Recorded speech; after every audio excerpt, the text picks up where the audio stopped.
சுரா guide TNPSC போட்டித் தேர்வுக்கான புதிய பதிப்பு. Latest new question paper pattern அடிப்படையில் உருவாக்கப்பட்ட ஒரே கைடு. Sura's TNPSC guide. எளிய முறையில் டிஎன்பிஎஸ்சி தேர்வில் வெற்றி பெற சுராஸ் கைடு தான் ஒன்லி சாய்ஸ். தற்போது அனைத்து புத்தக கடை மற்றும் புத்தக கண்காட்சிகளிலும் கிடைக்கும். Wow, onion dosa. My choice is always onion dosa. Vegetable dosa. It's my choice. Podi dosa. My choice is podi dosa. Wow, masala dosa. It's always my choice. Dosa வகைகளில் ஒவ்வொருவருக்கும் ஒவ்வொரு சாய்ஸ் இருக்கலாம். ஆனால் எல்லா வகை தோசைகளுக்கும் ஒரே சாய்ஸ் இதயம். வணக்கம். செய்திச் சுருக்கம். நீட் ரத்து செய்வது நியாயமில்லை, மத்திய அரசு பதில். இளநிலை மருத்துவ படிப்புகளுக்கான நீட் தேர்வு மே 5 நடைபெற்றது. கடந்த மாதம் ரிசல்ட் வெளியானது.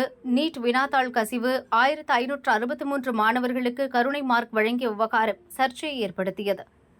இந்த ஆண்டு நடத்தப்பட்ட நீட் தேர்வை ரத்து செய்து உத்தரவிடக் கோரி சுப்ரீம் கோர்ட்டில் மாணவர்கள் சிலர் வழக்கு தொடர்ந்தனர்.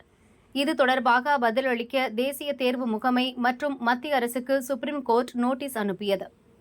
நீட் தொடர்பான அனைத்து வழக்குகளையும் வரும் 8ஆம் தேதி சுப்ரீம் கோர்ட் விசாரிக்க உள்ளது. இச்சூழலில் மத்திய அரசு பிரமாண பத்திரம் தாக்கல் செய்துள்ளது. நீட் தேர்வில் ரகசியத்தன்மை மீறப்பட்டதற்கான ஆதாரங்கள் இல்லாத நிலையில் நீட் தேர்வையும் ரிசல்ட்டையும் ரத்து செய்வது நியாயமானதாக இருக்காது. தேர்வை ரத்து செய்வது நேர்மையாக தேர்வெழுதிய லட்சக்கணக்கான மாணவர்களை பாதிக்கும். நிரூபிக்கப்பட்ட உண்மைகள் மீது கவனம் செலுத்தப்பட வேண்டும் என்பதை ஒப்புக்கொள்கிறோம். ஆனால் யூகங்களின் அடிப்படையில் தேர்வையே ரத்து செய்ய வேண்டும் என்று மனுதாரர்கள் கேட்பதை நிராகரிக்க வேண்டும்.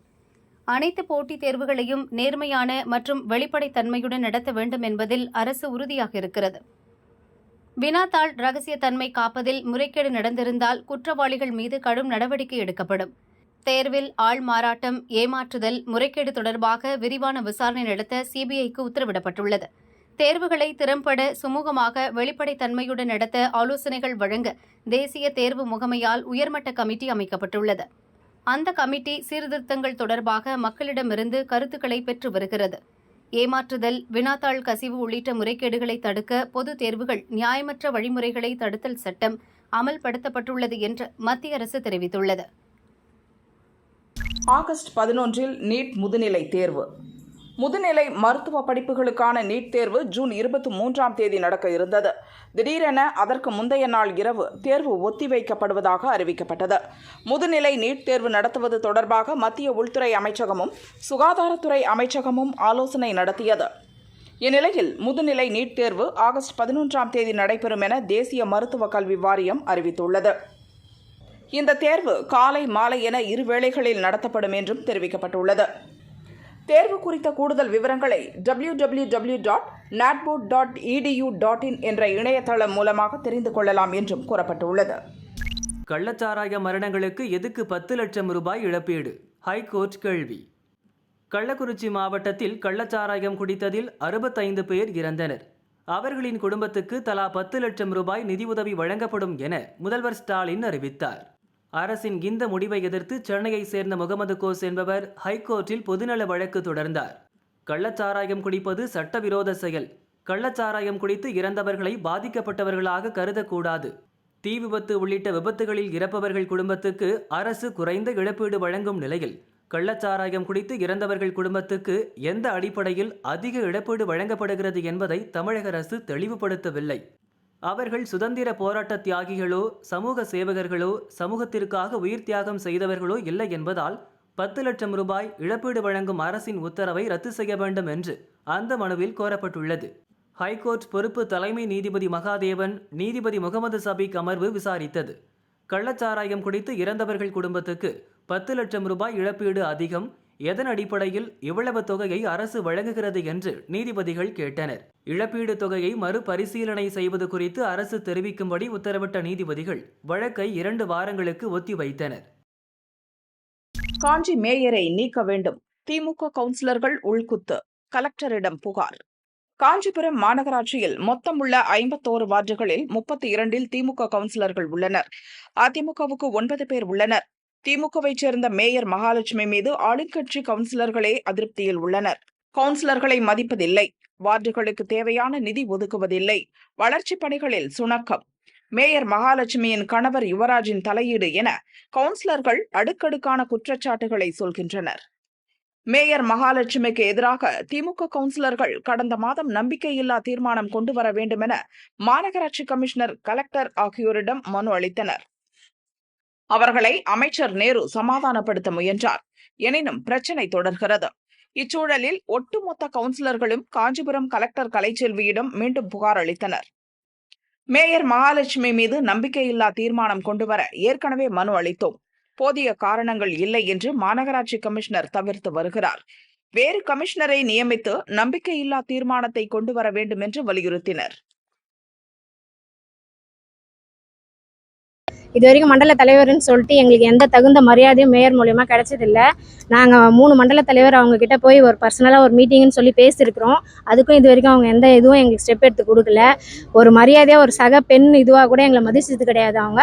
அதனால தான் ஒரு சின்ன சின்ன விஷயத்துக்கு கூட ஒரு லேடிக்கு மரியாதை கொடுக்காத ஒரு மேயர் எங்களுக்கு எதுக்குன்னு தான் நாங்கள் இதில் பண்ணோம். அது இல்லாமல் மக்கள் பிரச்சனை, அடிப்படை தேவையான ட்ரைனேஜ் பிரச்சனை, ஆஸ் எ கவுன்சிலர் என்னோட வார்டிலே பெரிய பிரச்சனை, அதையே சால்வ் பண்ண முடியல. அதெல்லாம் பண்ணாத ஒரு மேயர் எங்களுக்கு எதுக்குன்னு தான் நாங்கள் அவங்கள இது பண்ணுறோம். அதே மாதிரி ஆணையரும் அதே மாதிரி தான் அவங்களுக்காக சப்போர்ட் பண்ணி ஒருதலை பட்சமாகவே செயல்படுறாரு.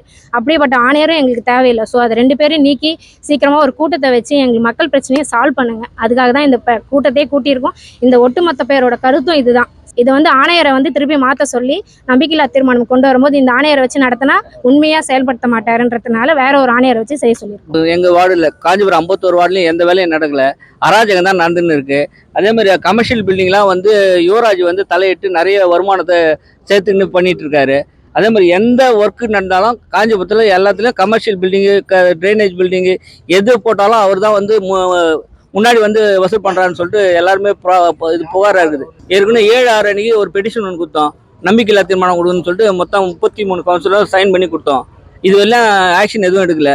அப்புறம் கமிஷன் கிட்ட போய் கேட்டதுனால நீங்கள் கொடுத்த கோரிக்கை எதுவுமே சரியில்லை, அதனால கலெக்டர் கிட்ட கொடுத்தா அது நான் ஏற்றுக்க முடியாது, என்கிட்ட நேரடியாக 2 பேர் கவுன்சிலர் கொடுக்கணும், அது கொடுத்தா தான் நான் ஏற்றுக்க முடியும் அப்படின்னாரு. மறுநாள் நாங்கள் என்ன பண்ணோம், அந்த சட்டத்திட்டங்கள்லாம் கரெக்டாக படித்து எடுத்துன்னு போய் கொடுத்தோம் அவர்கிட்ட, சைன் பண்ணி வாங்கிக்கின்னு. அதுக்கப்புறம் இன்னும் ரிப்ளை எதுவுமே கொடுக்கல. அது கொடுக்காதனால திருப்பியும் இப்போ அம்மா கிட்ட ஒரு லெட்டர் ஒன்று கொடுத்துருக்கோம், இத்தனை பேர் வந்திருக்கோம், இது மாதிரி ஆக்ஷன் எடுக்கல, அதுக்கு நீங்கள் நடவடிக்கை எடுங்கம்மான்னு சொல்லிட்டு கொடுத்துட்டு வந்திருக்கிறோம். ஏஐ தொழில்நுட்பத்தில் விஜயகாந்தை பயன்படுத்த தேமுதிக தடை. தேமுதிக தலைவரும் நடிகருமான விஜயகாந்த் கடந்த டிசம்பர் மாதம் காலமானார். சினிமாவில் விஜயகாந்த் ஸ்டைலுக்கு தனி ரசிகர் கூட்டம் உள்ளது. திரைப்படத்தில் இனி விஜயகாந்தை பார்க்க முடியாதே என ரசிகர்கள் நினைத்த நிலையில் ஏஐ தொழில்நுட்பத்தில் விஜயகாந்தை வைத்து மீண்டும் படங்கள் தயாரிக்கப்படும் என அறிவிப்புகள் வெளியாகின. இது தொடர்பாக தேமுதிக வெளியிட்டுள்ள அறிக்கையில், ஏஐ தொழில்நுட்பத்தின் மூலம் விஜயகாந்தை சினிமாவில் பயன்படுத்த இருப்பதாக தொடர்ந்து செய்திகள் வருகின்றன. எங்களிடம் முன் அனுமதி இல்லாமல் இதுபோன்ற அறிவிப்புகளை வெளியிட வேண்டாம். எந்த விதத்தில் பயன்படுத்துவதாக இருந்தாலும் முறையாக அனுமதி பெற்ற பின்பே அறிவிப்பை வெளியிட வேண்டும். ஏஐ தொழில்நுட்பத்தில் விஜயகாந்தை பயன்படுத்த இதுவரை யாரும் எந்த அனுமதியும் பெறவில்லை. எனவே அனுமதி இல்லாமல் பத்திரிகை செய்திகள், ஆடியோ வெளியீட்டு விழா போன்ற நிகழ்ச்சிகளில் வெளியிடுவதை தவிர்த்து கொள்ள வேண்டும் என தேமுதிக அறிவித்துள்ளது. நடிகர் விஜயின் கோட் படத்தில் ஏஐ தொழில்நுட்பத்தின் மூலம் விஜயகாந்த் நடிக்க இருக்கும் நிலையில் கோட் படத்துக்கு சிக்கல் வருமா என விஜய் ரசிகர்கள் அதிர்ச்சி அடைந்தனர். இது குறித்து தி கோட் படக்குழுவினர் விளக்கம் அளித்துள்ளனர். கோட் படத்தில் ஏஐ தொழில்நுட்பத்தின் மூலம் விஜயகாந்த் நடிப்பது உண்மைதான். பிரேமலதா சொன்னது கோட் படத்தை குறிப்பிட்டு இல்லை. விஜயகாந்தின் குடும்பத்தினரின் சம்மதத்துடன் படம் தயாராகி வருகிறது. எனவே கோட் படத்துக்கு எந்த சிக்கலும் இல்லை என கூறினர். சில மாதங்களுக்கு முன் சென்னை தரமணையில் உள்ள எம்ஜிஆர் திரைப்படக் கல்லூரியில் மறைந்த தேமுதிக தலைவர் விஜயகாந்துக்கு பலர் அஞ்சலி செலுத்தினர். அப்போது பேசிய இயக்குனர் ஆபாவாணன், மூங்கில் கோட்டை என்ற படத்திற்காக விஜயகாந்த் நடித்த சுமார் 70,000 கிளிப்புகள் எங்களிடம் உள்ளன. அந்த காட்சிகளுடன் ஏஐ தொழில்நுட்பத்தின் மூலம் விஜயகாந்த் படம் வெளிவரும் என பேசியிருந்தார். ஆபாவாணனின் பேச்சை தொடர்ந்தே பிரேமலதா இந்த அறிக்கையை வெளியிட்டுள்ளார் என திரைத்துறையினர் கூறுகின்றனர். சரணடைந்தார் மை V3 ஆட்ஸ் உரிமையாளர் சக்தி ஆனந்தன். கோவையை தலைமையிடமாக கொண்டு செயல்படும் மை V3 ஆட்ஸ் நிறுவனம் மக்களிடமிருந்து முதலீடு பெற்றதாக புகார்கள் எழுந்தன. மை V3 ஆட்ஸ் செயலியில் வரும் வீடியோவை பார்த்தால் 5 முதல் 1500 ரூபாய் வரை கிடைக்கும் என கூறி வாடிக்கையாளர்களிடம் மோசடி செய்ததாக கூறப்பட்டது. அந்நிறுவனம் மீது கோவை சைபர் கிரைம் போலீசில் புகார் அளிக்கப்பட்டது. தற்போது இந்த வழக்கை சென்னை பொருளாதார குற்றப்பிரிவு போலீசார் விசாரித்து வருகின்றனர். இதற்கிடையில் முன்ஜாமீன் கோரி நிறுவன உரிமையாளர் சக்தி ஆனந்தன் தாக்கல் செய்த மனுவை கோர்ட் தள்ளுபடி செய்தது. சென்னை நிதி நிறுவன மோசடி வழக்குகளை விசாரிக்கும் சிறப்பு நீதிமன்றத்தில் சரணடைய உத்தரவிட்டது. அதன்படி சென்னை நிதி நிறுவன மோசடி வழக்குகளை விசாரிக்கும் சிறப்பு நீதிமன்ற நீதிபதி மலர் வேலண்டினா முன் சக்தி ஆனந்தன் சரணடைந்தார். ஜூலை 19ஆம் தேதி வரை நீதிமன்ற காவலில் அடைக்க நீதிபதி உத்தரவிட்டார். தொடர்ந்து தனக்கு ஜாமீன் கோரியும் சிறையில் முதல் வகுப்பு வழங்க கோரியும் சக்தி ஆனந்தன் தரப்பில் தாக்கல் செய்யப்பட்ட மனு மீதான விசாரணையை ஜூலை 9ஆம் தேதிக்கு நீதிபதி மலர் வேலண்டினா தள்ளி வைத்தார். தோல்விக்கு நானே பொறுப்பு ஒப்புக்கொண்ட ரிஷி சுனக். பிரிட்டன் பார்லிமெண்ட் தேர்தலில் மொத்தமுள்ள 650 இடங்களில் 400க்கும் மேற்பட்ட இடங்களை வென்ற லேபர் கட்சி ஆட்சியை பிடித்தது. அக்கட்சியின் கேர் ஸ்டார்மர் பிரதமராக பதவியேற்க உள்ளார்.